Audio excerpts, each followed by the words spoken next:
shillings Kiti to provide for MSMEs across the country with financial assistance in order to preserve jobs and to continue operating during and after the COVID-19 pandemic. Right now, I'm joined by Luis Cabucho, who is the project coordinator of this recovery and resilience program. Luis, the first thing we've seen in our country, there is a huge gap when it comes to access to finance by the MSME sector. This particular Kiti, what exactly is it offering to the sector? This Kiti is offering short-term concessional loans of between 1,000 to 31,200. Short-term in that it's 2 months you borrow and you pay within 2 months. It's a revolving fund, and therefore once they repay within the 2 months, they can then reborrow. That is what this Kiti is offering to the micro, small and medium enterprises. And this funding gap that we have seen over time in the MSME sector has been contributed by the fact that they say lack of security.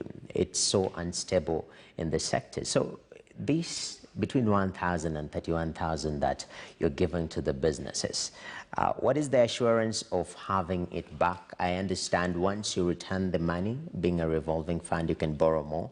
But how have you cushioned the kit itself? The partnership between the Kenya National Chamber of Commerce and Industry and the MasterCard Foundation, we got allocated 25,000 businesses to support with this Kiti. So as long as they can borrow and repay, that Kiti still remains open for more borrowers within the 25,000 window.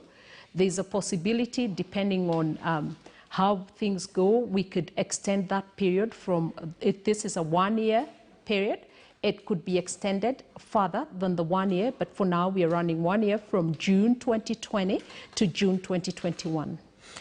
And the eligibility, you've said you've picked 25,000 businesses to support. Somebody is out there, they need money right now. How can they be eligible? What is the eligibility criteria? We have very clearly defined the eligibility criteria.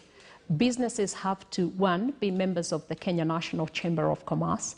And because our target businesses are the jua kalis, the mama and bogas, the artisans, the very informal sector, the Kenya National Chamber of Commerce has come up with a special category fee of 250 Kenya shillings to assist those businesses that are struggling. So that is the first criteria.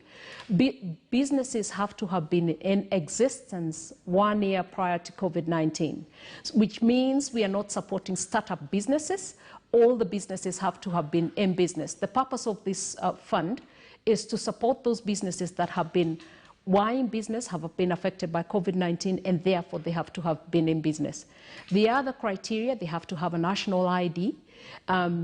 We are not asking for collateral, so there's no collateral required. However, they have to prove that they were in business. And what can they provide to prove that they were in business 1 year prior to COVID-19?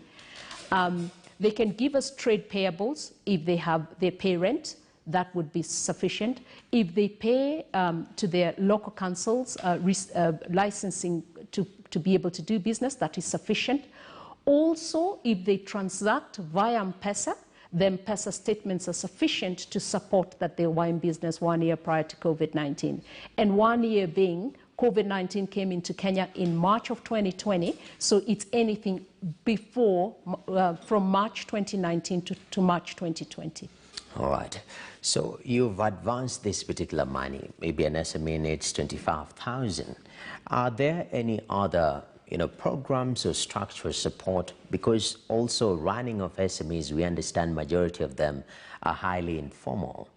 They don't keep the books as they should. Is there that intentional effort, or does that lie with KNCCI? Because thankfully, because a lot of these businesses tend to transact via M-Pesa, that becomes a very easy, we are seeing M-Pesa statements are a very easy way to support that they were in business prior to COVID-19. One other thing, in order to qualify, we have a target demography. The target demography for this program is youth being 18 to 35, so youth-owned businesses, women-owned businesses, a larger bracket of 18 to 70, but also any businesses, it could be owned by a male that is over 35, but if they can prove that they support a large number of youth, they would still qualify for this program. Definitely, and I hope those who need funding in regards to, if you're an SME and you need funding, go to KNCCI, see how you can access these funds. Luis Kabucha, thank you very much for that informative piece of information in regards to this particular fund. And in that moment, we have to put a full stop to today's show. Thank you very much for watching. I'm Kiti. You have yourself a good afternoon.